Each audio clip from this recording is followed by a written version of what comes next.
For my lesson segment, I will be doing the I do of lesson 3.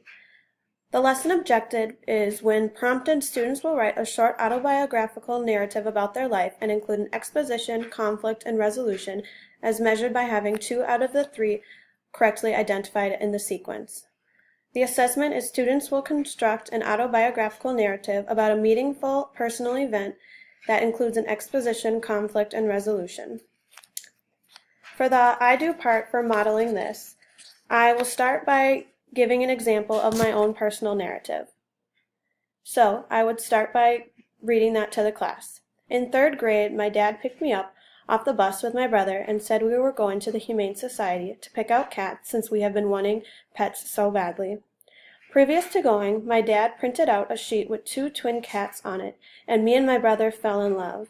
We were on our way to the Humane Society to get those 2 cats.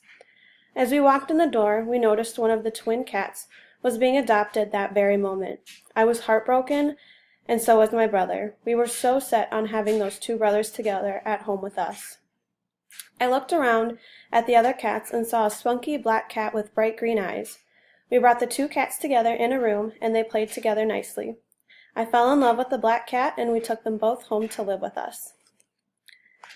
So then, on the board, I would have a blank plot diagram, and in front of the students, I would fill in my story with the exposition, climax, and resolution. For my exposition, the beginning, it is the setting, so it was 3rd grade, my brother, dad, and I go to the Humane Society.